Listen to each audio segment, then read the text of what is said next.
Kelihatan share screen-nya ya.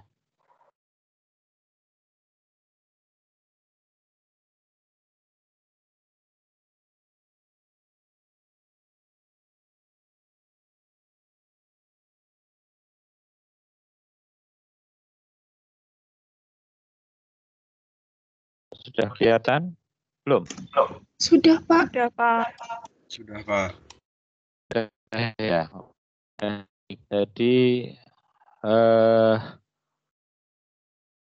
judul kuliah adalah pemantauan dan analisis kualitas udara. Jadi ada dua hal. Pertama pemantauan, yang kedua adalah analisis ya kualitas udara. Anjing gue nggak steril sebenarnya. Herpes. Kayak mana mau bilang steril nggak nih?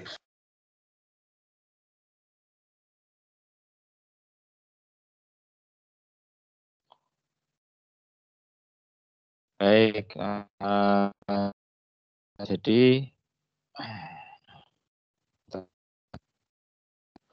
dua hal. Pertama pemantauan kualitas akan dibahas gitu ya. Nanti ada pemantauan dan ada analisis kualitas udara. Ini kuliahnya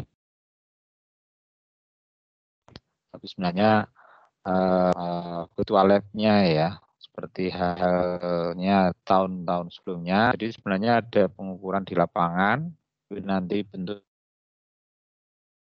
video yang sedang dibuat oleh lab laboratorium kita ya, kawan-kawan sedang membuat virtual lab. Hanya walaupun memang mungkin tidak kalau misalnya benar-benar memantau dan mengatur di lab ya bisa paham lah ya gimana cara nanti untuk lakukan pengukuran ya di lapangan ataupun di tempat yang kita tinjau. Nah, cakupan mata kuliah ini pertama ini jelas pemantauan sebenarnya nanti ada ambien dan luar ruang. Tiga hal itu akan kita bahas sehingga nanti di dalam jelasan itu ada tahapannya adalah titik sampling ya udara ambien, kemudian juga titik sampling di emisi, dan nanti ada pengenalan atau bagaimana cara sampling udara ambien atau emisi yang nanti dilakukan oleh beberapa lab gitu ya. Jadi memang udara itu penyedia jasanya sudah semakin banyak ya untuk mengukur kualitas udara baik ambien maupun emisi. Di mata kuliah sebelumnya kita sudah bicara pengendalian ya udara. Sudah dapat belum ya? Sudah ya itu ya. PPU dapat ya. Sudah, Pak. Sudah ya. Nah, itu paham lah, bukan paham sedikit ya, paham ya tentang bagaimana kita memantau gitu atau memahami tentang perilaku udara gitu ya. Sehingga nanti harapannya dengan ada mata kuliah ini Anda bisa paham bagaimana cara melakukan pemantauan kualitas udara. Di industri biasanya ada kewajiban kalau ada emisi gitu ya, dia menghasilkan pemantauan baik itu kualitas udara ambien maupun emisi.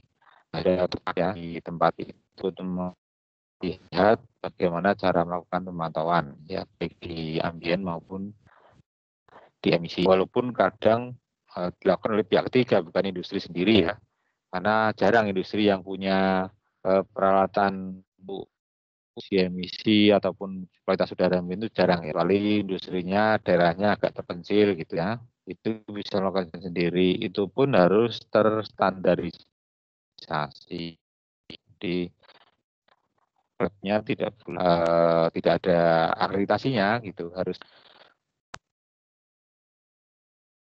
Nah, jadi mata kuliah ini tentu penting ya, terutama bagi Anda yang nanti misalnya bukan hanya di industri ya, tapi di kalau Anda misalnya di di lingkungan hidup misalnya itu juga biasanya juga memantau itu dalam rangka untuk pengendalian pencemaran udara.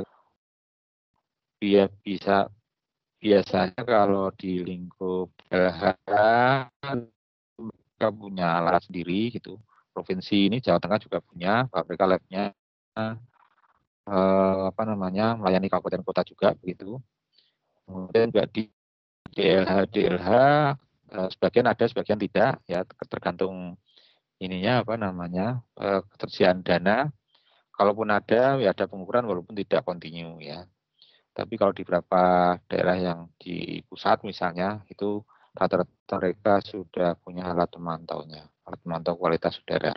Nah, di dalam kenyataannya kadang memang yang dilakukan pengukuran itu bisa jadi tidak tidak memenuhi baku mutu gitu ya. Kata seorang nanti kalau Anda jadi pegawai ya di DLH untuk bagaimana melakukan langkah-langkah strategis dalam rangka mengendalikan kualitas udara ambien sesuai dengan baku mutu, termasuk kualitas udara emisinya yang dari sumber-sumber.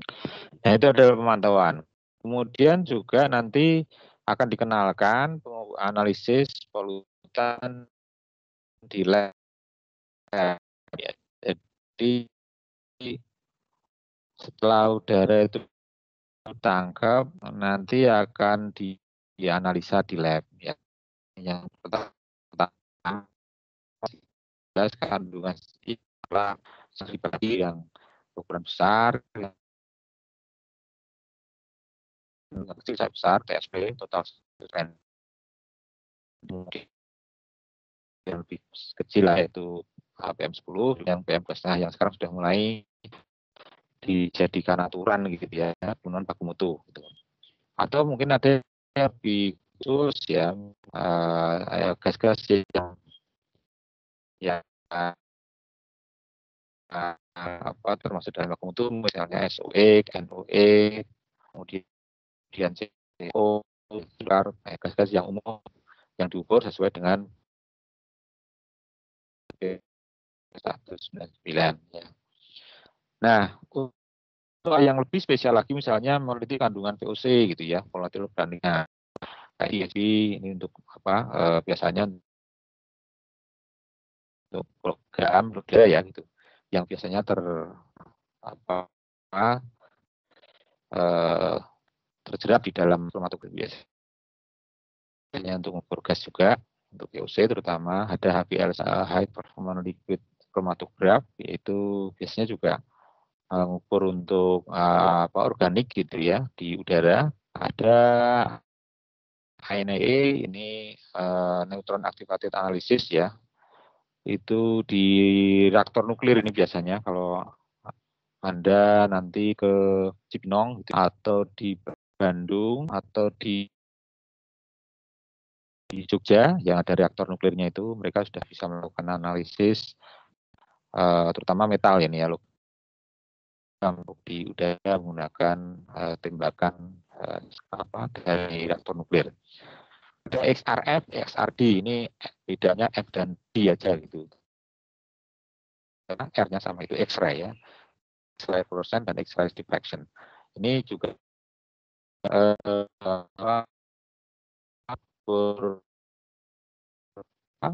melakukan udara tapi tidak destruktif, hancurkan dulu ya yang ditangkap tadi itu, tapi bisa ditembak dengan sinar-sinar gitu. Dan terakhir dengan IC dan kromatografi itu menganalisis ion-ion yang ada di udara ya. Jadi ion itu tidak hanya di dalam air saja, tapi juga di udara ada ion-ion ya. Cakupan mata kuliahnya, nah diharapkan dari pelajaran PAKU ini nanti mahasiswa mampu memahami ya sistem pemantauan kualitas udara, kemudian juga fisika kimia atmosfer, kemudian juga memahami perhitungan konsentrasi polutan udara, emisi maupun ambien. Ya. Kemudian juga menjelaskan metode monitoring kualitas udara, prinsip kalibrasi dan parameter validitas sampling. Jadi nanti ada apa namanya pemantauan dan valid tidak itu ya hasil sampling kita. Nah, itu perlu ada uji validitas. Kemudian juga memantau ya, ini yang sederhana yaitu debu ambien, gas SO2, NO2CO dan kualitas emisi ya, serta mendeskripsikan analisis laboratorium yang tadi disebutkan ada ICP, CC, HPLC, ANDE, SRF, SRD, spektroskopi maupun dengan IC. Yang kita punya adalah spektroskopi yang ada di lab itu ya, itu bisa untuk menganalisa lanjutan ya, dari yang ditangkap di udara. Ini sudah slide ketiga belum pindah ya. Ganti PDF aja mungkin kalau terlalu berat ya.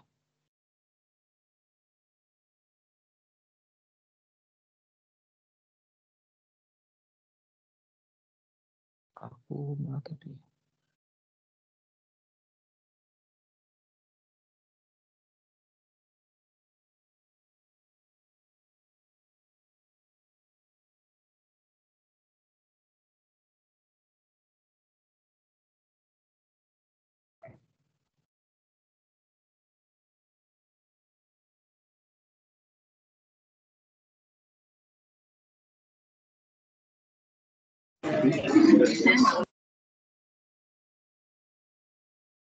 Baik, ini slide yang ke berapa ini? Keempat sudah kelihatan belum?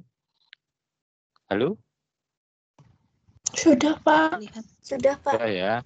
Baik, jadi ini adalah sebelum UTS, nanti saya dan Bu Nurti ini pengampunya ya, akan membagi tugas gitu ya. Saya 1 sampai 4, nanti Bu Nurandani 5 sampai 7 sebelum ini yang pertama adalah apa namanya terkait dengan pendudukan pemantauan kualitas udara dan fisika kimia atmosfer. Sebenarnya dulu sudah pernah dijelaskan juga di kimia lingkungan nggak salah ya, terkait dengan fisika kimia atmosfer ya. Tapi ini singgung sedikit karena terkait dan kita juga membahas tentang konsep gasil, formula charge Boyle dan hitungan dalam keadaan ini penting kalau kita melakukan pengukuran konsentrasi udara ambien ya, bentuknya bentuk konsentrasi ya. Kemudian ada prinsip kalibrasi, kemudian pengukuran pasif serta aksesori sampling. Dan terakhir adalah metode kualitas udara monitoringnya, emisi serta yang terkait dengan nanti titik pemantauan dan seterusnya. Nanti Bu Nurti akan menjelaskan yang ada biasanya kalau Bu Nurti itu, dan nanti ada pengenalan alat. Ya, itu adalah bahasan yang akan kita capai gitu ya nanti sebelum ujian tengah semester. Nah, setelah UTS nanti kita banyak apa namanya? Sebenarnya kalau dalam kondisi offline itu pengukuran di lapangan begitu ya. Ini kalau kondisi seperti ini belum memungkinkan, nanti akan menyaksikan virtual lab-nya yang di mana setiap kelompok itu akan membahas studi kasus pemantauan kualitas udara dan kemudian akan presentasi di minggu ke-12 sampai 15 ya. Presentasi ya tugas kelompok tadi case tadinya. Nanti masalah case tadi akan kita jelaskan lebih lanjut ya. Itu kira-kira yang terkait dengan cakupan mata kuliah, kemudian juga apa yang akan kita sebelum UTS gitu ya, dan setelah UAS. Ini sudah pada absen, sudah banyak ya, sudah 57 kurang 3 orang. Baik. Baik, selanjutnya adalah masuk ke ini ke 6. Sudah berubah ya? Nah, sudah berubah. Nah, ini adalah skematik. Mungkin agak rumit sedikit, tapi sebenarnya intinya begini ya, bahwa kami gitu ya, kalau di pencemaran udara, pengendalian pencemaran udara pernah dibahas tentang identifikasi sumber-sumber pencemaran udara. Ya, itu ada yang antropogenik dari manusia, juga ada dari ini menjadi sumber pencemar ya, primer ya, yang akan keluar pertama dari sumbernya, misalnya knalpot kendaraan atau dari cerobong industri atau dari gunung berapi, itu akan menjadi sumber pencemar gitu.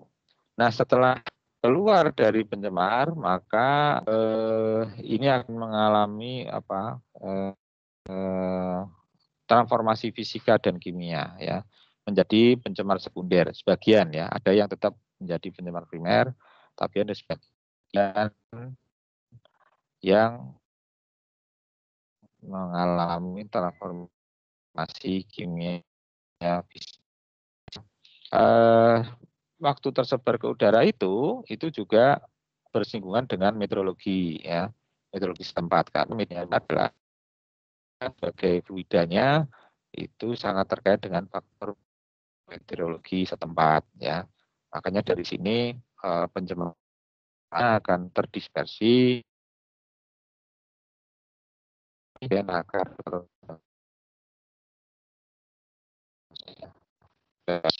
transport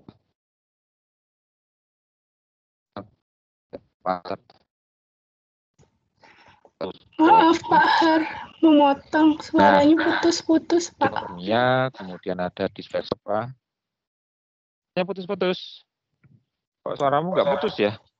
Iya, di teman-teman juga Semua putus Pak. saya aja. Kamu saja atau yang lain juga? Saya juga Pak. Saya juga Pak. Bentar. Ya. Bentar.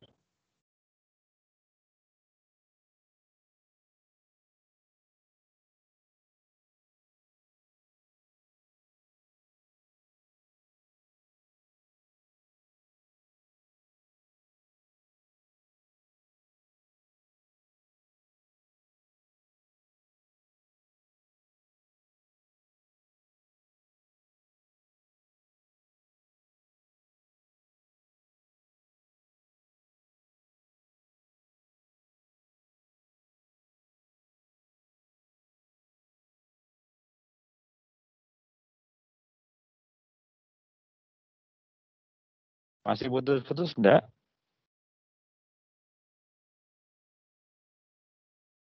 Halo?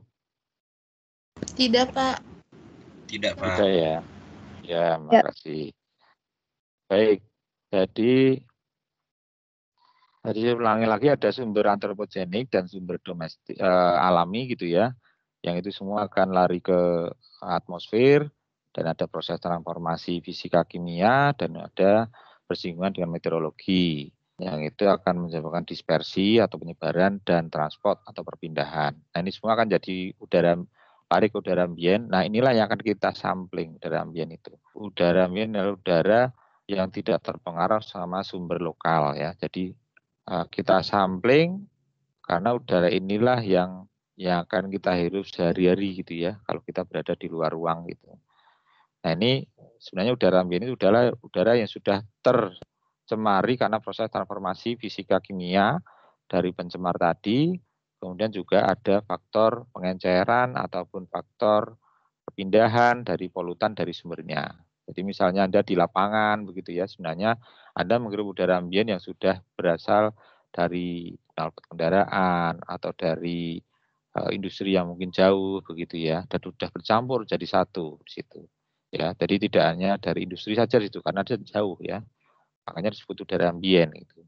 Nah, disinilah pentingnya pemantauan kualitas udara ambien tadi itu untuk mengetahui seberapa besar kualitas udara itu bisa mensupport ya kehidupan kita. Ya, makanya dibandingkan dengan baku mutu begitu ya.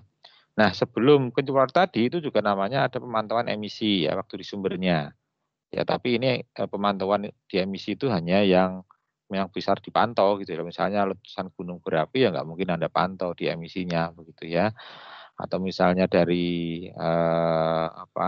rumah gitu ya, ada atau dari jalan yang keluar itu nggak mungkin ada ukur emisinya begitu ya. Yang bisa jelas ada keluarannya gitu ya, exhaust-nya itulah yang bisa di sampling emisi.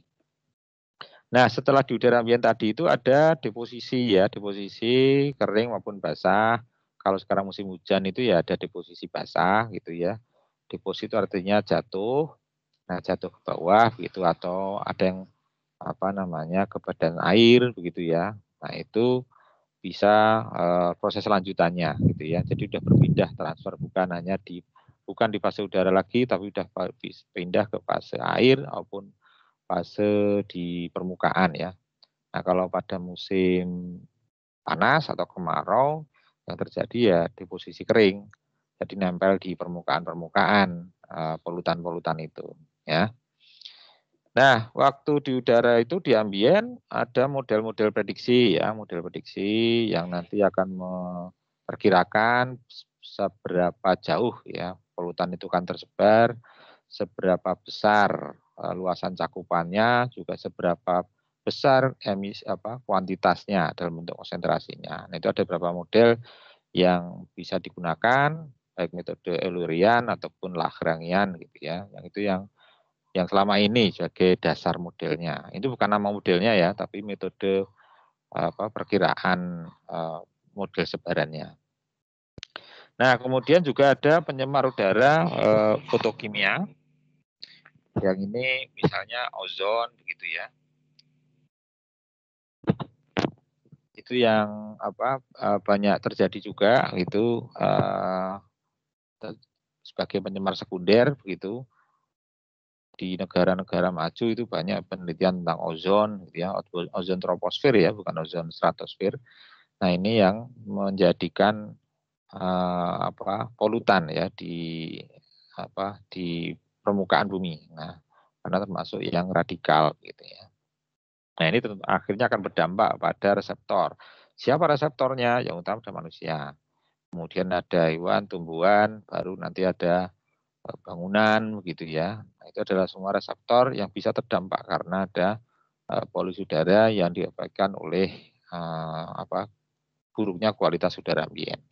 Nah, makanya perlu ada strategi pengendalian, kemudian diterbitkan peraturan dan akhirnya ada upaya pengendalian lebih nyata di sumbernya ya, terutama itu. Karena mengendalikan kualitas udara di transmisinya agak sulit karena udara sangat bebas ya.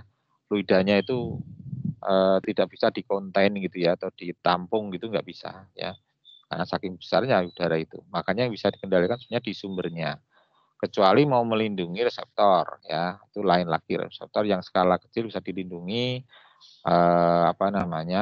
dari cemaran tadi, tapi itu nggak menghilangkan cemarannya ya, cemarannya tetap ada, cuman melindungi reseptornya aja. Nah, yang penting adalah memitigasi atau mereduksi emisi yang ada di sumbernya, sehingga daya tampung kualitas udara itu juga semakin besar, nggak terbatas begitu ya, karena akan selalu di bawah baku mutu. Nah, itu kira-kira filosofinya kenapa kita butuh pemantauan kualitas udara ambien ataupun emisi, itu karena tidak terlepas dari siklus pengelolaan pencemaran udara secara keseluruhan ya. Di mana nanti ada langkah pengendalian, ada langkah menerbitkan peraturan gitu ya, dan juga ada langkah studi risiko kesehatan dan seterusnya. Oke, nah ini sedikit saya bahas lagi tentang bumi ya, mungkin di kimia lingkungan ya. Mengapa pencemaran udara ini terkait dengan atmosfer ya, kimia fisika atmosfer. Kalau kita pahami sekarang, kalau kita lihat dari jauh gitu ya, bumi itu sebenarnya seperti ada selaput tipisnya gitu ya, yang mengelilingi bumi gitu. Nah, selaput tipis ini sebenarnya juga banyak lapisannya. Nah, ini ada kurang lebih 80%. Atmosfer itu berada di 20 km. Jadi di radius 6.000 km ya.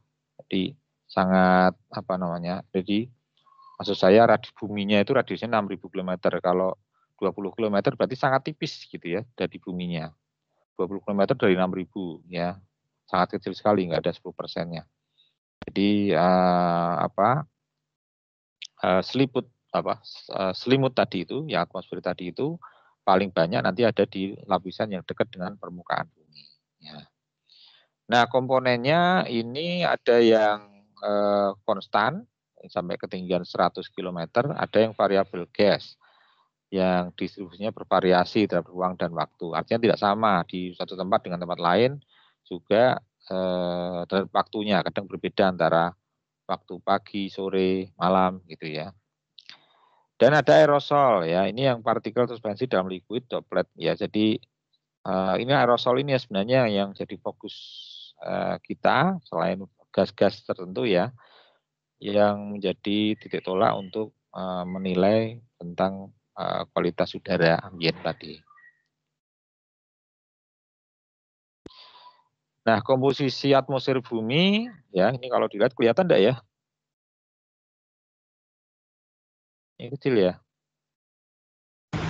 Kelihatan, Pak. Ya. Jadi kalau dilihat yang utama tentu nitrogen jelas ya, Anda sudah paham itu. Nitrogen sebagai gas yang inert gitu, yang sulit untuk bereaksi, kecuali dalam keadaan treatment tertentu gitu ya, itu cukup besar porsinya hampir 80%, disusul oksigen 20%, kemudian argon, neon, gas mulia semua, helium, hidrogen, xenon, itu yang komposisinya lebih kecil lagi ya. Tapi yang jelas gas mulia ini termasuk inert juga gitu. Inert artinya tidak mudah bereaksi sehingga komposisinya masih konstan, makanya disebut permanen gas tadi itu ya. Permanen gas itu relatif tidak bereaksi dengan yang lain. Gitu. Sehingga komponennya jumlahnya juga tetap gitu ya. Tapi kalau yang kecil-kecil nanti polutan-polutan itu bukan yang permanen, artinya mudah bereaksi, tidak inert, gitu. Sehingga komposisinya sangat berubah ya terhadap ruang dan waktu. Makanya dia ada variabel gas ya yang tergantung sama ruang dan waktu. Contohnya apa di sini adalah vapor, water vapor. Water vapor apa?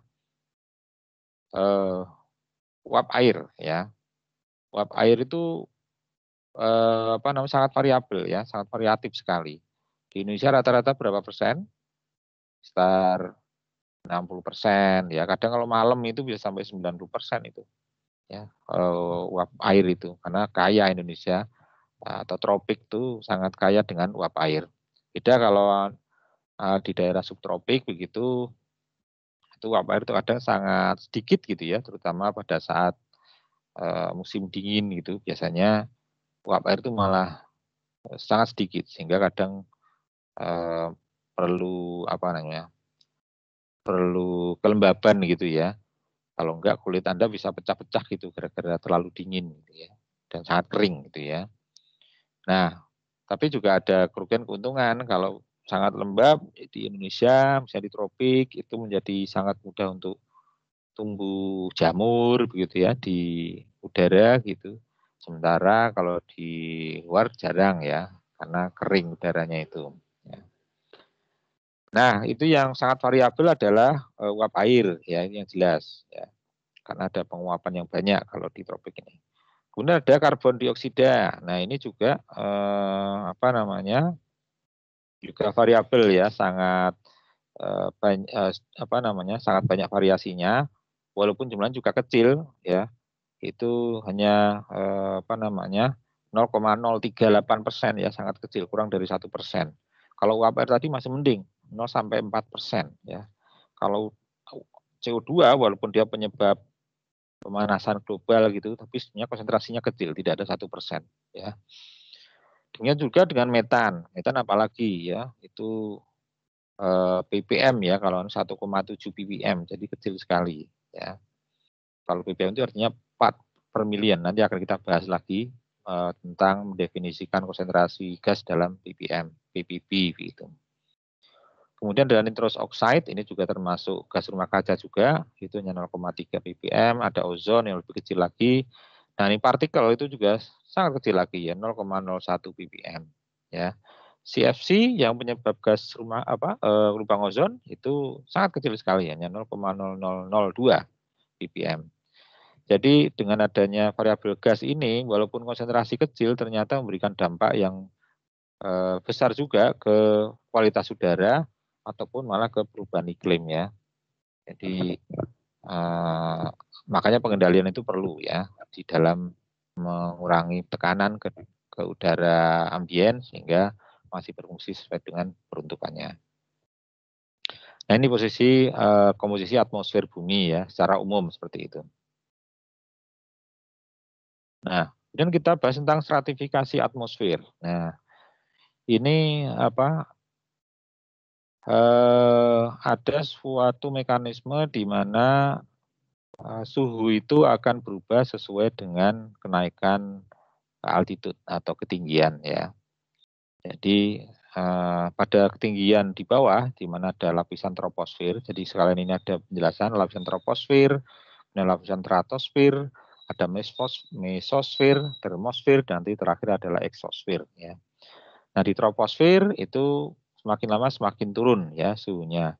Jadi kalau Anda misalnya mendaki gunung gitu ya, suhunya akan makin dingin gitu. Nah, itu ada inversi suhu ya. Jadi ke atas semakin dingin gitu ya. Atau di pesawat misalnya, kalau naik pesawat itu kalau Anda lihat di layar yang di depan Anda itu ya, misalnya itu akan kelihatan berapa suhu di luar gitu ya. Perbedaan antara suhu di luar pesawat dan suhu di darat gitu ya.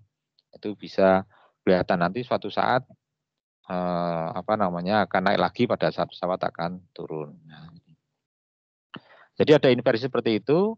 Nanti pada saat di stratosfer naik lagi gitu ya. Kemudian di mesosfer itu turun sangat paling kecil ada di mesosfer itu ya. Menuju ke termosfer. Nah, ini masing-masing masing-masing lapisan ini punya fungsi ya sesuai dengan karakteristik gas yang ada di sana ya, sehingga mengapa terjadi inversi itu juga karena ada karakteristik gas yang berbeda di setiap lapisan itu. Nah, dan ini bersifat sudah ya permanen begitu ya, sifat dari gas-gas yang ada di sana itu. Nah, yang perlu kita fokus tentunya yang di lapisan bawah ya, di troposfer ya. Karena itu kita hidup di bawah begitu ya. Jadi troposfer itu sangat terpengaruh ya dengan kondisi udara ataupun aktivitas yang ada di permukaan bumi ya.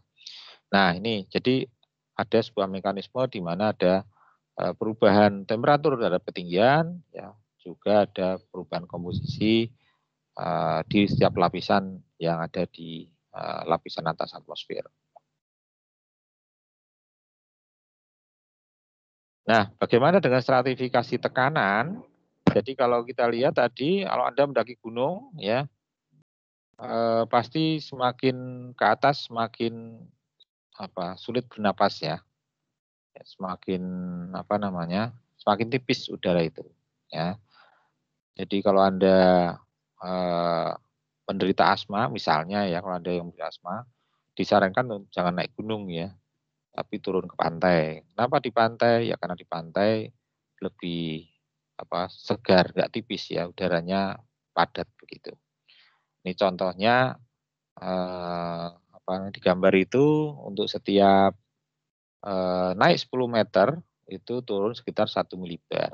Ya. Tekanan atmosfer 1 bar. Nah, kalau 1 milibar berarti 1/1000 ya. Nah, jadi ada suatu kaidah di mana semakin tinggi, semakin tipis udara itu. Ya. Jadi tadi disebutkan bahwa dari sekitar seluruh permukaan atmosfer itu bisa sampai 500 kilo gitu ya di atas, itu 80%, 75-80% itu ada di bawah. Ya. Kenapa di bawah? Ya karena padat udaranya itu. Jadi semakin ke atas semakin tipis gitu. Semakin ke bawah semakin beragam juga udara karakteristik udaranya. Semakin ke atas semakin hampir seragam ya komposisi gas-gasnya tadi itu. Nah, ini menjadi penting manakala Anda akan memahami nanti dalam sampling kualitas udara ambien ya terutama ini ya, karena ini lokasinya di luar ruang ya. Nah, coba setelah ini Anda saksikan ya, nanti kita bahas. Bisa ngetik link ini enggak ya? Ini Anda lihat di YouTube, ya ini terkait dengan mengapa atmosfer itu sangat pengaruh terhadap kalau kita ingin melakukan pemantauan kualitas udara ambien. Ya, ini ada 4 pertanyaan saya buat di sini.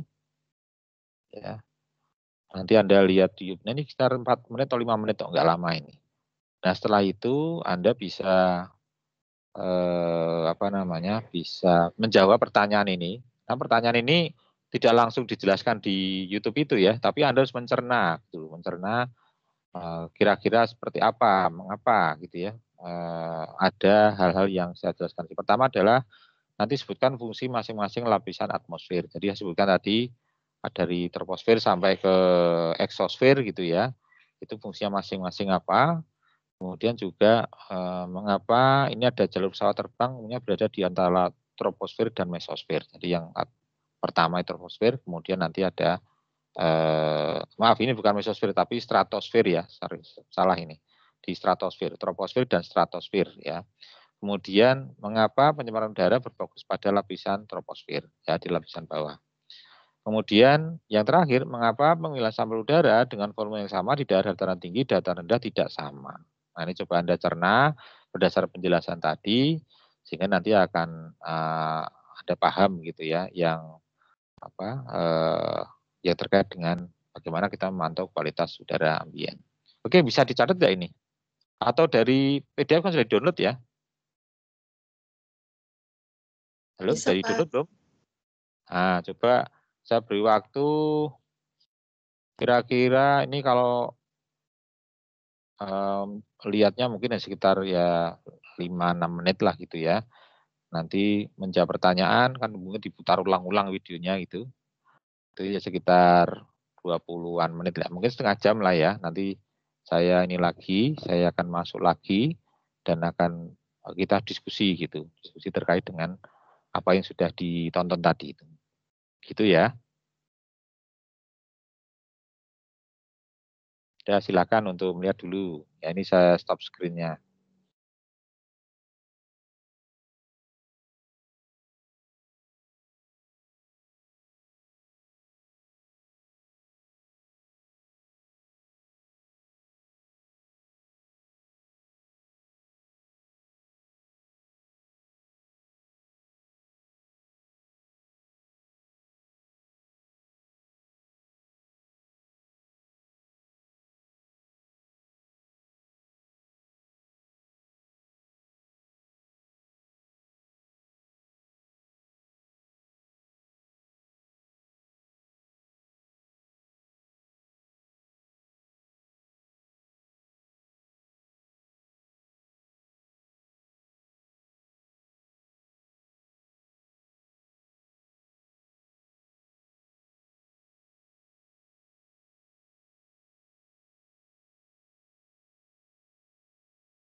Mohon maaf Pak Har,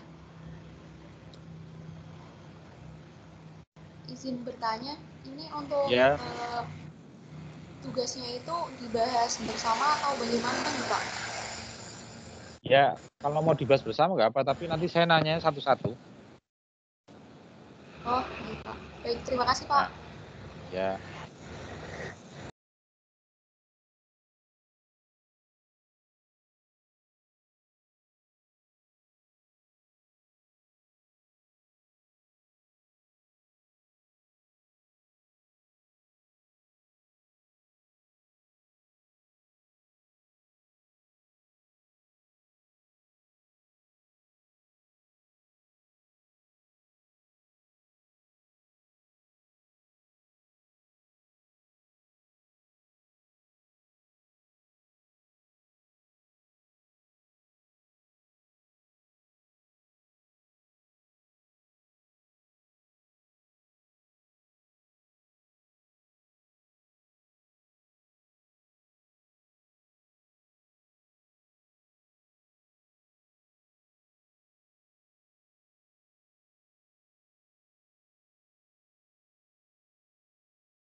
Belum, gimana? Udah selesai belum?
Sudah Pak Har. Ya, baik. Itu ada 4 pertanyaan ya. Coba sekarang mungkin yang pertanyaan nomor 1 dulu ya. Nomor 1 siapa ini ya? Ini sudah ada formatnya belum ya ini ya? Sudah ditunjuk belum? Kelas A ini. Belum? Sudah Pak. Formatnya sudah ada Pak. Oh sudah ada. Oh ya. Siapa formatnya? Ada 2 atau 1? Ada 2 Pak. Siapa? Saya Nurina Fabriana sama Mutiara Salma Mahfudi. Oh gitu ya. Mutia Febriana kok nggak ada. Oh Mutia Salma sama tadi siapa? Oh Nurinaya Briana. Oh ya ya ya. Baik. Yang pertama jawab ini ada dulu. Siapa ini? Rezia, mana Rezia? Rezia Lesti.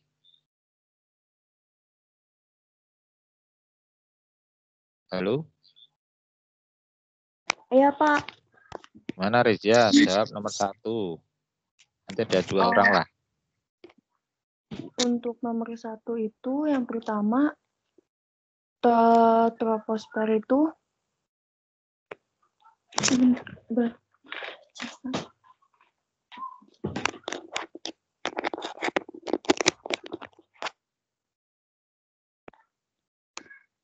untuk yang pertama troposfer itu tempat berlangsungnya cuaca, segala macam cuaca. Kemudian stratosfer itu tempat adanya ozon, di mana dia menyerap sinar ultraviolet dan menghamburkannya. Kemudian mesosfer itu mesosfer itu kalau ada benda luar angkasa dia akan menghancurkannya menjadi bagian yang lebih kecil-kecil lagi. Dan termosfer itu tempat adanya space orbit gitu, Pak. Itu yang saya tangkap dari videonya. Yang terakhir, atmosfer. Itu apa? Merge antara bumi dengan luar angkasa. Oke, baik. Sekarang Rezia, kamu tunjuk siapa Rezia? Panggilannya Rezia ya? Iya, Pak. Nah, kamu nunjuk siapa?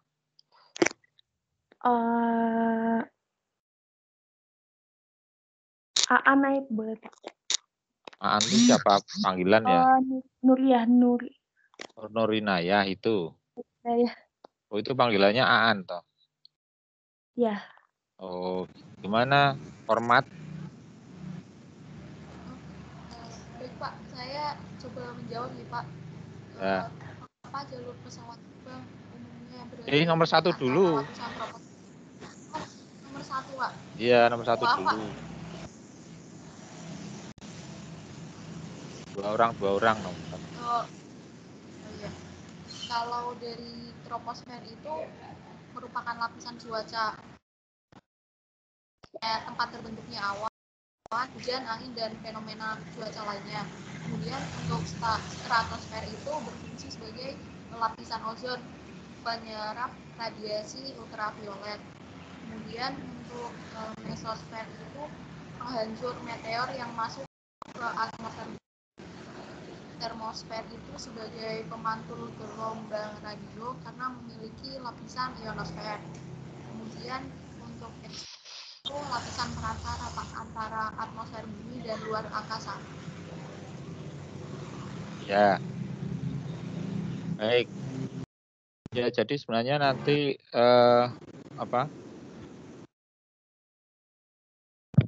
untuk tiap lapisan itu fungsinya masing-masing juga dikaitkan dengan kandungannya gitu ya. Misalnya di troposfer ada kandungan apa saja gitu ya. Kemudian di stratosfer ada kandungan apa saja dan fungsinya apa. Karena tadi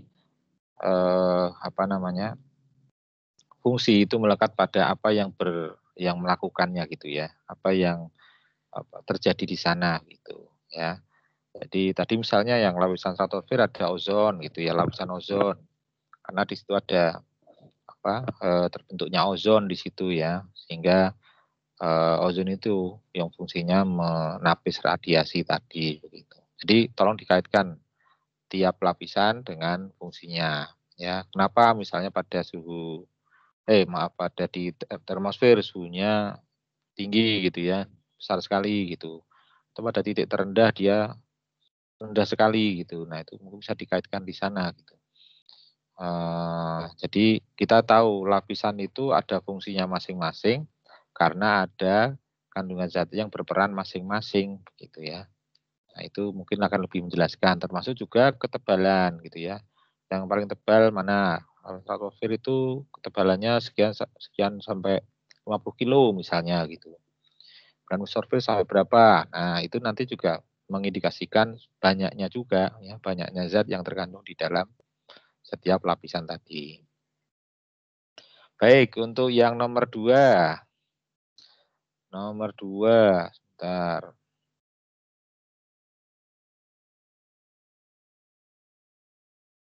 Nomor 2,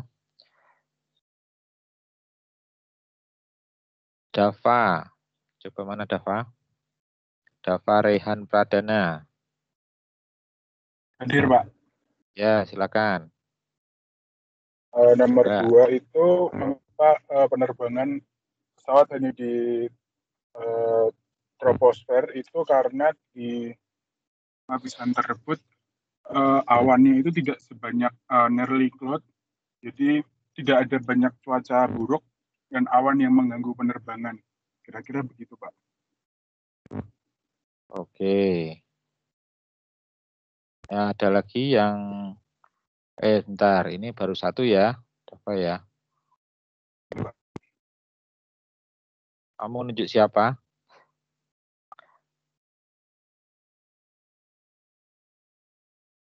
Revina aja, Pak. Hah? Revina. Revina. Revina, Pak. Ya, silakan Revina. Ya Pak Her, saya izin menjawab. Untuk jawaban saya sendiri kurang lebih hampir mirip dengan Dava, Pak. Jadi kenapa pesawat itu terbangnya di antara lapisan troposfer dan mesosfer, karena kalau di troposfer itu kan yang paling dekat dengan bumi ya Pak. Nah, jadi kalau misalnya terlalu dekat juga berbahaya. Jadi lebih tingginya itu biasanya ada di sekitar lapisan mesosfer karena bisa terhindar dari adanya cuaca buruk. Jadi mengurangi dampak turbulensi pada pesawatnya sendiri, Pak. Gitu. Oke, Dava sama Levina pernah naik pesawat? Sering naik pesawat? Kalau saya pernah tapi nggak sering juga, Pak. Oh, Iya, Dava Pak. sering? Pernah. Enggak, Pak. Pernah aja, Pak. Kamu rumahnya mana? Saya Peterongan, Pak. Jawa Oh, Peterongan. Oh, Peterongan Kamat Jani naik pesawat ya. Kalau Levina di mana? Saya di Ungaran, Pak. Oh, Ungaran. Ya. Ya. Mungkin nanti kalau ada bandara di Ungaran ya, gitu ya. Ya, jadi memang ya mungkin perlu dikaitkan ya. Tadi ada lapisan inversi ya. Kenapa ada inversi di sana juga gitu, yang suhu ya semakin menurun gitu, kemudian naik lagi. Ya, coba dikaitkan dengan bagaimana, tadi bukan mesosfer ya, tapi stratosfer. Maaf, tadi sudah saya koreksi. Tapi Elvina masih nyebut mesosfer tadi. Ya, lapisannya di selain lapisan tropopause ya, itu antara troposfer dan stratosfer ya di atasnya. Nah, itu ada lapisan di mana pesawat kira-kira memang di atas lapisan akhir dari troposfer, jadi di bagian tropopause itu, di mana memang kalau dalam teknologi cuaca itu ada namanya mixing heat ya, tinggi campuran. Tinggi campuran itu tinggi sampai lapisan atas troposfer tadi itu.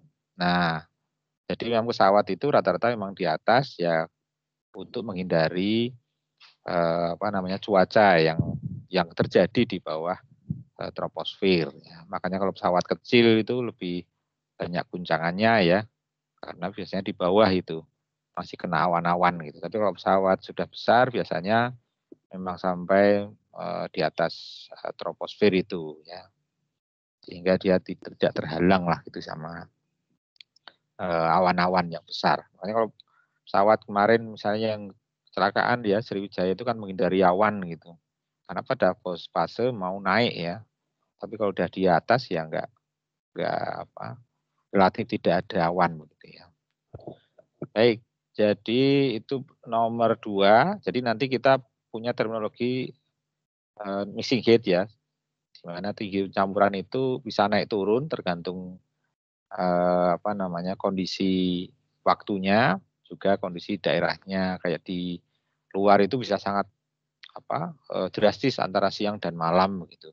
Tapi kalau di Indonesia itu tidak terlalu banyak berubah tinggi mixing heat-nya itu, pencampurannya, sehingga polutan pada saat siang dan malam itu tidak terlalu berbeda. Tapi kalau di luar bisa jadi sangat berbeda ya, di daerah subtropik terutama. Bagaimana polutan itu bisa naik dan turun ketinggiannya gitu, karena ada perbedaan tinggi pencampuran. Baik, untuk pertanyaan yang ketiga. Pertanyaan yang ketiga, mengapa pencemaran udara berfokus pada lapisan troposfer? Nah, ini siapa yang mau menjawab ya? Sebentar.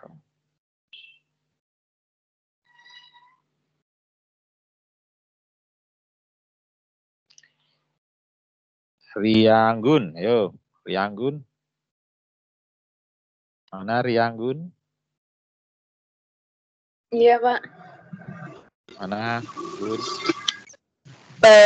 Suara saya sudah terdengar, Pak? Sudah. Oh iya, terima kasih, Pak.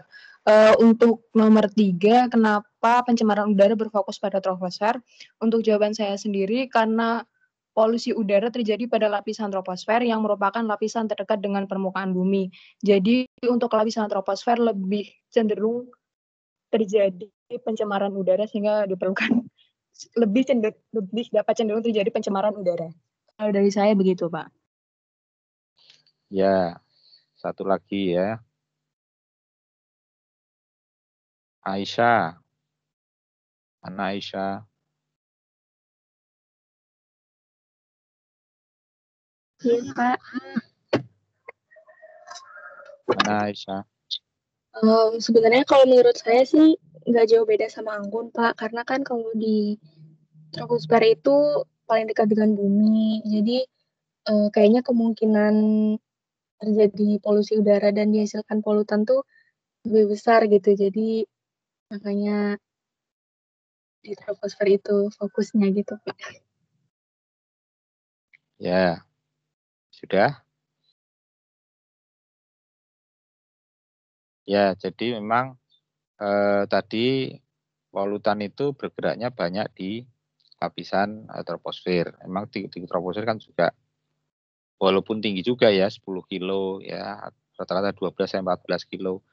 Tetapi memang disitulah terjadi polutan yang bisa berpindah dalam jarak yang jauh gitu ya. Jadi misalnya ada hujan asam ya di Korea itu gara-gara dari Cina itu bisa juga karena lewat dari yang di troposfer tadi itu. Jadi berpindah jauh ya. Tapi sebenarnya ada untuk pengukuran polutan di lapisan atas. Jadi, terutama kalau tadi ada aktivitas pesawat di atas itu menghasilkan polutan juga. Itu ada pengukuran ya balon udara yang sampai ke lapisan stratosfer ya. Juga yang meneliti tentang ozon begitu. Tapi polutan-polutan itu sebenarnya tidak secara langsung akan terhirup manusia begitu ya. Karena di pesawat tidak mungkin dibuka kan ya, ini pesawatnya jadi tetap tertutup gitu. Makanya fokus ya di permukaan bumi terutama yang dimana orang itu akan tinggal secara terus-menerus ya. Nah tentu yang di permukaan bumi troposfer bawah begitu, bukan yang atas terutama ya. Kalau kita ingin meneliti yang langsung berhubungan dengan manusia. Tapi kalau kita ingin melihat long range transport atau transport jarak jauh, nah itu baru yang di dalam ketinggian yang mencukupi ya, yang tinggi. Gitu. Tapi kalau hanya untuk dari pabrik, dari kendaraan itu kita yang berada di lapisan paling bawah ya.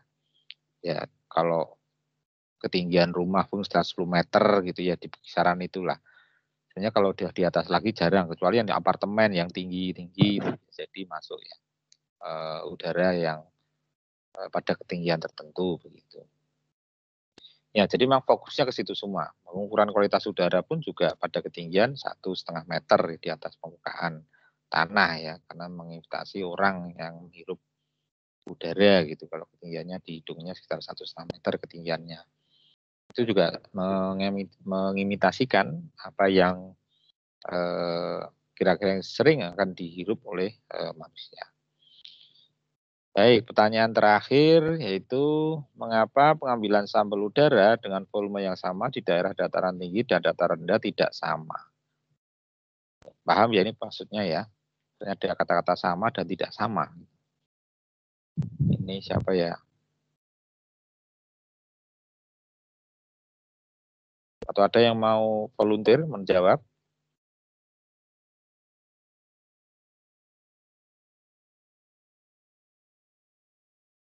Tidak ada. Oke, saya aja. Rahmalia. Mana Rahmalia? Iya Pak, saya. Ya, silakan. Suara saya sudah terdengar belum Pak? Sudah. Baik, untuk nomor 4, mengapa pengambilan sampel udara di daerah dataran tinggi dan rendah tidak sama? Itu kalau menurut saya, dari yang saya lihat dari video itu, semakin bertambah tinggi suatu lokasi, maka tekanan udaranya tuh berubah, Pak.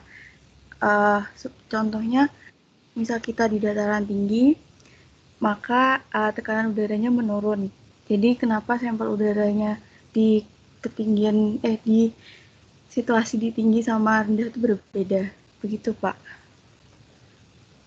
Ada faktor tekanan udara ya? Iya. Baik, selanjutnya siapa ini ya? Daivina ya benar ya? Mana Daivina? Saya Pak, saya jawab Iya. lagi ya Pak.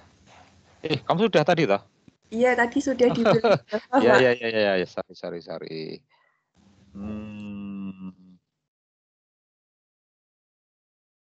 Gede nengah, yo. Brahma Hisa.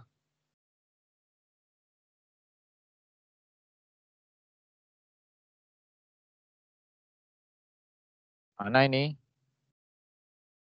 Bram?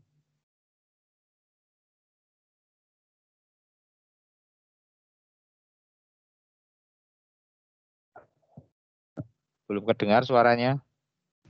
Cek masuk nggak? Oh, sudah. Ya, untuk kalau yang apa tadi yang kenapa makin tinggi volume sama sih Pak, itu apa? Semakin tinggi ketinggian kan semakin sedikit udara, jadi tekanannya semakin berkurang. Terus kalau di apa pakai yang tekanan ideal, kalau dibandingin juga pasti hasilnya nggak sama gitu Pak, yang PVNRT itu. Kalau dihitung.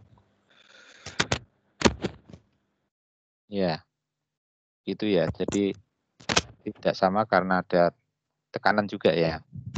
Iya. Baik, terakhir saya satu lagi biar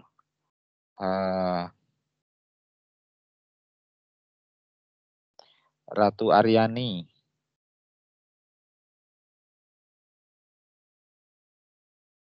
Mana Ratu Aryani? Mana? Halo Pak. Ya. Iya mungkin nomor 4 ya Pak. Jawaban Ya. saya kurang lebih sama dengan seperti sama Rama mengenai mengapa pengambilan sampel udara dengan role yang sama di daerah dataran tinggi dan dataran rendah tidak sama, karena semakin tinggi tempat maka suhu makin rendah dan kelembaban makin tinggi. Terus kelembaban dan suhu udara juga merupakan komponen iklim mikro yang paling mempengaruhi, seperti itu Pak. Ya.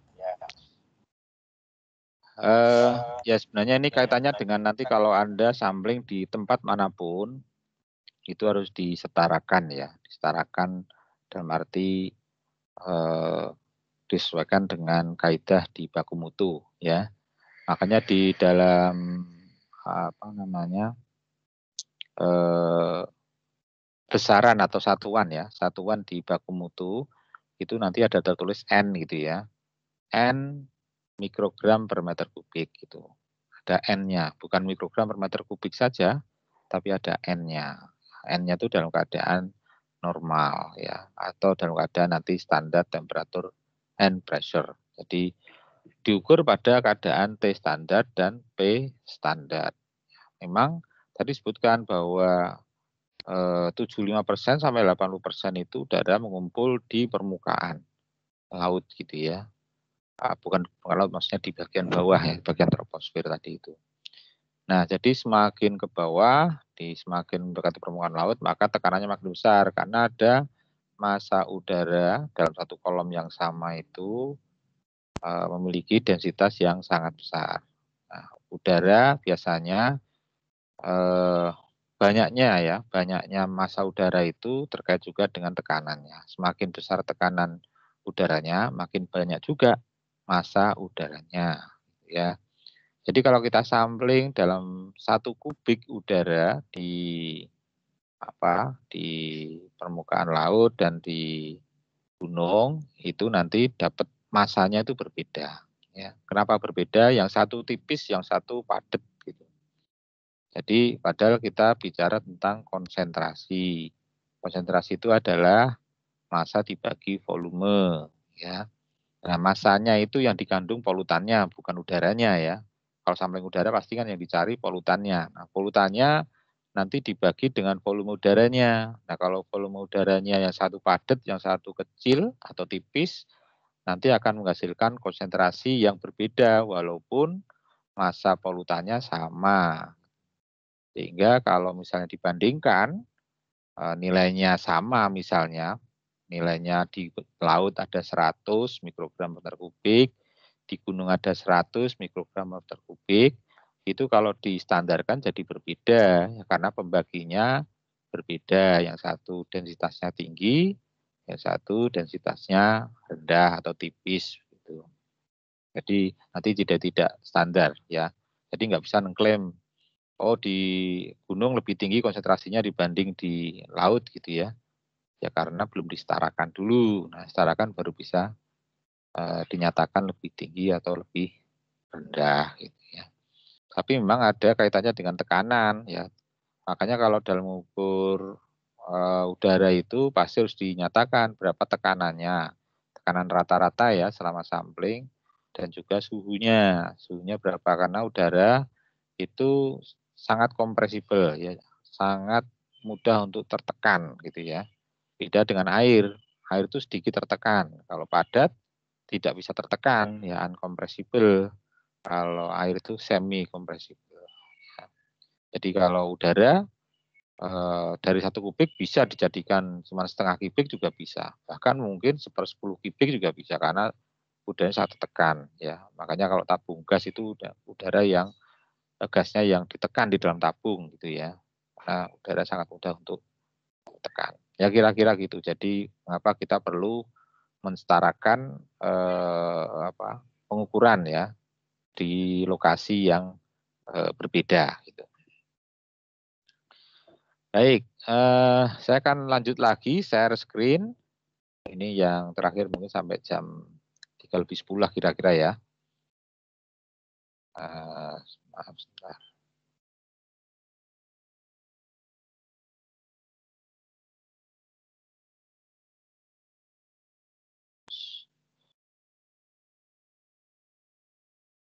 Ya, ini jadi sudah kelihatan ya. Ini skala pemantauan kualitas udara, ada yang bersifat global, ada yang bersifat benua nasional, ada yang bersifat regional, dan ada yang lokal gitu ya, lokasi ya, di lokasi sendiri gitu. Kalau Anda ukur di pinggir jalan gitu berarti termasuk lokal gitu ya. Kalau Anda ngukur di satu kawasan kota gitu ya, itu termasuk regional gitu ya. Kemudian kalau Anda mau menyikup ke misalnya antar negara gitu ya, diukur bareng, nah itu termasuk yang benua dan transnasional gitu. Nanti ada yang global ya, yang mewakili misalnya dengan satelit gitu ya, itu yang mewakili bumi istilahnya dari berbagai macam, karena biasanya satelit kan di orbitnya tadi yang di berbagai tempat begitu ya, itu bisa mewakili global. Nah, tergantung ya. Yang sering dilakukan adalah yang paling bawah ini, yang lokasi, yang lokal. Kalau yang regional itu biasanya dilakukan oleh instansi pemerintah gitu ya, karena dia yang bertanggung jawab untuk melihat skala kawasan. Nah, kalau udah benua atau nasional itu melakukan ya negara-negara ya, antar negara melakukan pengukuran. Contohnya dulu di Indonesia itu ada namanya pengukuran untuk hujan asam ya, EANET namanya, IANET itu di banyak negara mengukur itu terus dilihat perbandingannya apakah hujan asam itu dilakukan oleh sumber-sumber di yang jauh begitu ya, karena kita lihat secara kawasan antar negara. Nah, itu adalah struktur hierarki dalam pemantauan kualitas udara. Nah, tadi saya sebutkan bahwa manajemen pencemaran udara itu salah satu yang faktor penting adalah pengukuran. Jadi pengukuran ini di samping untuk untuk melihat statusnya, tapi itu juga melihat dampak juga ya, dampak atau resiko yang didapatkan kalau misalnya kualitas udaranya sudah semakin memburuk begitu ya. Karena jadi tolak ukur apakah ada pengetatan peraturan atau pelaksanaan kebijakan mitigasi yang lain yang terkait reduksi sumber emisi di situ. Nah, dari situ nanti akan dilakukan penetapan sasaran jadi standar baku mutu. Jadi baku mutu itu kadang di nasional ada, di lingkup daerah juga ada. Ya di lingkup daerah jelas untuk mengelola yang di daerah, dan biasanya dia dilakukan konvensi bahwa yang di daerah itu aturannya lebih ketat gitu ya dibanding yang di lingkup nasional. Terutama misalnya daerah kawasan industri gitu, padahal itu ada penduduk juga, maka biasanya ada pengetatan aturan terkait dengan baku mutu ambiennya ya. Nah setelah itu maka disusun rencana pengelolaan ya, sesuai dengan penetapan sasaran tadi sesuai baku mutu, maka langkah pengelolaan.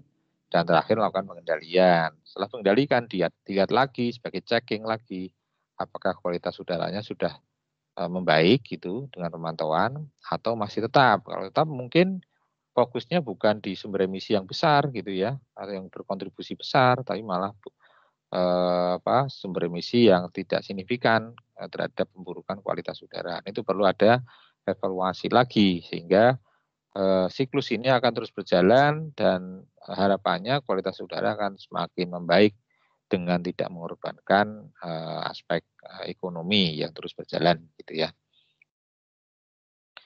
Baik. Nah, kemudian ini adalah sumber aerosol. Ya kalau Anda lihat ini dari paling kiri itu ada dari laut ya, namanya laut itu juga menghasilkan aerosol ya. Jadi jangan dikira hanya dari darat, ya dari laut itu juga ada. Namanya sea spray ya, sea spray aerosol. Sea spray aerosol itu karena percikan air kena angin, kemudian dia akan terbang ke udara. Nah itu kadang terus tadi ada transformasi fisika kimia di atmosfer, sehingga dia bersatu dengan polutan yang dari darat begitu. Nah itu menyebabkan ada polutan sekunder nanti yang terbentuk misalnya amonium sulfat atau amonium nitrat begitu ya. Itu yang terjadi karena interaksi antara aerosol yang ada di laut dan ada di darat. Nah, ukuran marine aerosol itu rata cukup kecil ya di karena dari percikan air gitu ya yang lari ke udara itu sangat kecil sekali gitu. Kemudian yang ada lain adalah forest fire itu yang di samping kanannya ada kebakaran hutan, kemudian ada volcano ya. Volcano itu gunung berapi, dan itu ada industri, ada kendaraan atau auto, ada wind erosion dan suspension itu yang dari tanah lapang begitu ya, ada angin menyapu tanah ke udara gitu, sehingga ada debu yang sudah mengendap jadi naik lagi. Kemudian vegetasi itu ada gas to particle reaction, misalnya ada VOC yang keluar, jadi tumbuhan itu juga mengeluarkan polutan alami ya. Jadi misalnya zat organik ya dari tumbuhan ya, ini terutama tanaman-tanaman yang bersifat menahun ya. Kemudian ada dry deposisi tersebutkan kalau dia nempel karena ada angin gitu di vegetasi ataupun di bangunan-bangunan itu tempat terjadinya deposisi kering ya. Kalau bangunannya misalnya bangunan sejarah begitu ya itu bisa jadi ada pengeroposan atau di jembatan. Nah, semua faktor deposisi kering dan diperparah oleh deposisi basah. Jadi kalau ada wet deposition itu yaitu tadi ada itu ada namanya in cloud ya, scavenging. Jadi polutan di udara itu masuk ke dalam awan ya, cikal bakal awan tadi itu. Makanya kalau hujan lama nggak pernah hujan, kemudian hujan pertama kali itu cukup membawa banyak polutan ya. Makanya jangan berhujan-hujan waktu hujan yang pertama. Berhujan-hujanlah pada hujan yang sudah kedua, ketiga dan keempat gitu. Ya, jadi jangan yang pertama karena pertama itu polutannya sangat banyak. Misalnya sudah musim kemarau lama tiba-tiba hujan deras gitu. Nah, itu polutannya cukup banyak ya.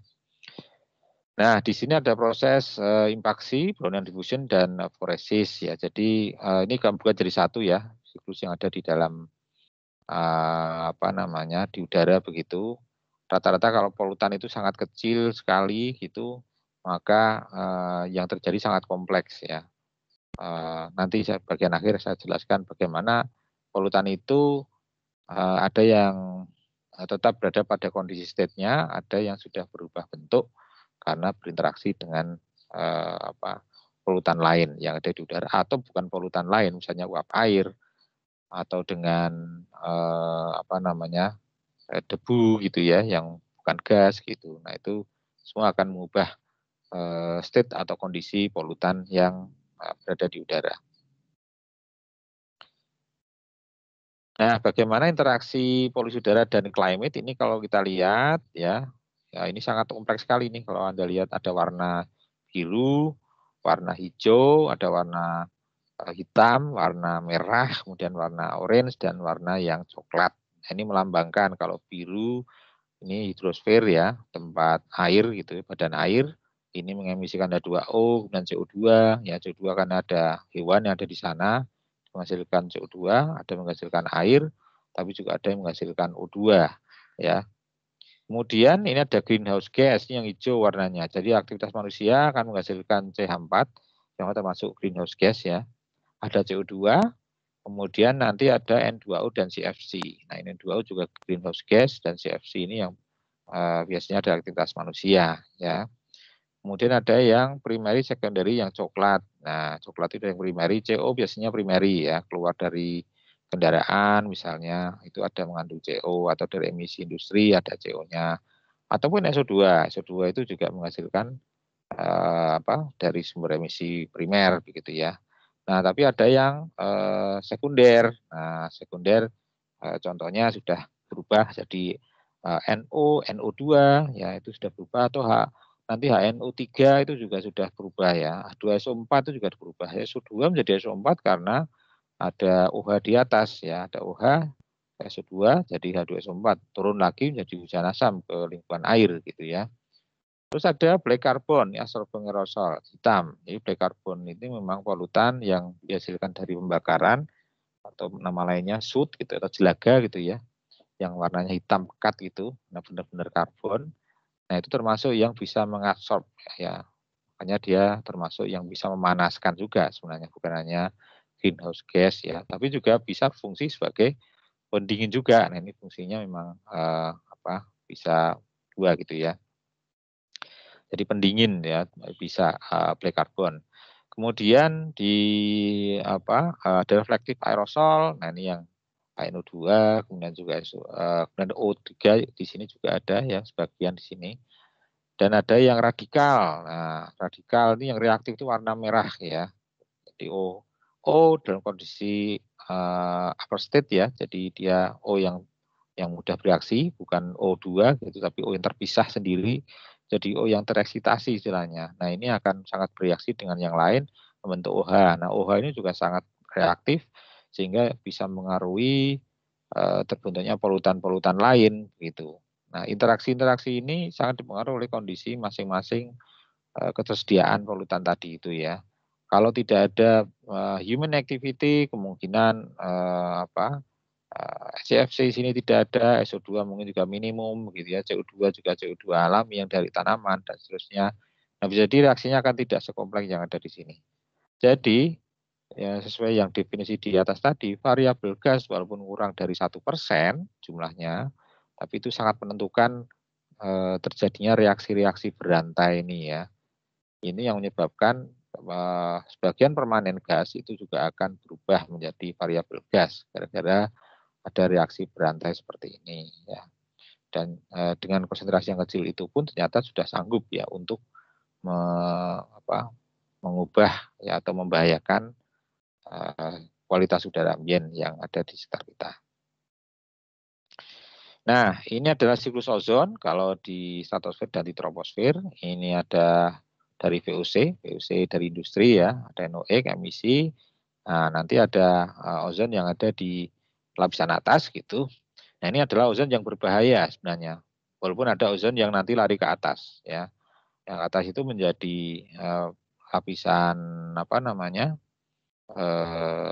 penyaring tadi, penapis radiasi, tapi yang ke bawah ini yang bahaya. Nah, ini yang efek O3 ke crops maupun ke forest gitu ya, ke hutan. Karena O3 termasuk oksidan ya, mudah bereaksi ya. Nah, ini menyebabkan ada makanya di daerah-daerah yang relatif jauh dari sumbernya, sumber istilahnya prekursor gitu ya. Prekursor itu penyebab terjadinya ozon. Walaupun ini nggak mengeluarkan ozon ya, VOC, NOx, dari tanaman ada VOC juga tadi yang VOC biogenik istilahnya yang dari asli tanaman ya alamiah, itu ternyata di tempat lain dia akan menghasilkan ozon. Nah, ozon ini yang berbahaya ya kalau sampai di permukaan bumi, namanya tropospheric ozone. Nanti kalau Anda searching di internet ya, itu yang berbahaya ya, karena harusnya ozon lari ke atas, ini melari ke bawah. Oke, lanjut nih ya slide terakhir. Jadi kalau nanti Anda mengukur emisi gas partikel ya, nanti kalau dari emisinya keluar gas, nah gas ini ada yang sebagian tetap di fase gas, ada yang terkondensasi pada partikel, ada yang menjadi partikel sekunder sesuai reaksi kompleks tadi itu ya. Nah, kemudian yang partikel itu sendiri itu ada yang terevaporasi, ada yang terdeposisi, dan ada yang tersuspensi ya. Terevaporasi artinya menguap ya, partikel jadi menguap. Kenapa? Karena suhunya tinggi sekali sehingga begitu keluar dia sudah menguap dulu ya, jadi bentuk gas begitu. Ada yang terdeposisi tadi yang nempel-nempel di permukaan begitu. Dan ada yang tetap tersuspensi, artinya mengawang-awang terus, tidak mengendap, juga tidak hilang begitu. Nah, ini ukuran-ukuran sangat menentukan ya, ukuran-ukuran apakah dia terevaporasi, terdeposisi maupun yang tersuspensi. Nah, bagaimana dengan material yang kita koleksi? Nah, material koleksi itu rata-rata kalau partikel itu adalah yang dari kalau lihat grafiknya itu adalah terkondensasi pada partikel ya. Kemudian ada partikel sekunder, kemudian ada yang terdeposisi, kemudian ada yang tersuspensi. Itu yang terkoleksi ya. Tapi kalau gas itu bisa berasal dari gas yang membuat fase gas terus atau gas yang berasal dari evaporasi partikel tadi itu. Ya. Jadi kalau kita ngukur hasilnya gasnya itu ya bisa jadi berasal dari dua hal tadi. Tapi kalau partikelnya itu bisa berasal dari 4 hal ya. Kondensasi gas pada partikel, ada partikel sekunder, ada deposisi, dan ada partikel suspensi. Nah, nanti bisa dianalisa secara fisik maupun kimia. Secara fisik bisa dilihat ukuran-ukurannya gitu. Sementara kalau secara kimia bisa dilihat dari komposisi yang dikandung dalam partikel yang kita dapatkan. Gitu. Nah, jadi nanti dalam pemantauan ya kita harus sadari ini bahwa yang kita dapatkan itu sebenarnya sudah hasil dari reaksi fisika kimia di atmosfer ya. Kalau kita dekat dengan sumber itu nanti bukan ukur ambien tapi mendekati emisi ya. Walaupun juga bukan emisi karena kalau emisi benar-benar di tempat emisinya ya cerobongnya, exhaustnya begitu ya. Tapi kalau dekat dengan emisi nanti malah terpengaruh sumber lokal. Jadi nggak bisa dianggap ambien begitu. Nah, itulah yang yang kita bahas dari pertemuan pertama ini. Ya saya harap ada pemahaman lah ya terkait dengan bagaimana kita melakukan monitoring kualitas udara terutama di sini ambien dahulu sehingga itu punya posisi penting dalam rangka pengendalian pencemaran udara secara keseluruhan. Ya. Baik, dari sini ada yang ingin ditanyakan atau diskusikan?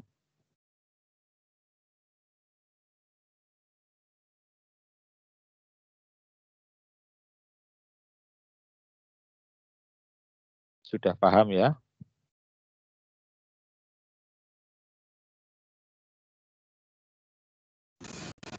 Dari saya belum ada pertanyaan, Pak. Iya. Suaranya berisik ya. Ya, nanti kalau ada pertanyaan silakan ditulis saja di chat Teams ya, di post lah. Kalau chat kan saat masih meet ya, tapi kalau post nanti bisa baca sewaktu-waktu. Kemudian untuk Korma tolong dibagi kelompoknya ya. Kelompok untuk virtual lab. Jadi ini kelas A ini kan ada 60. 60 kira-kira nanti dibagi sekitar itu ada TSP, SO2, NOx, kemudian CO, kemudian apa lagi satu ya? Kebisingan enggak masuk. Yang 4 itu nanti lokasinya berbeda ya. Jadi mungkin 8. Kalau 8 jadinya ada 7 ya, 7 anak ya. Satu tim ada 7, ada 8 gitu ya. 2 orang 3 kelompok. Nanti 4 kelompok ada 8 anak ya. Jadi total ada 7 kelompok ya.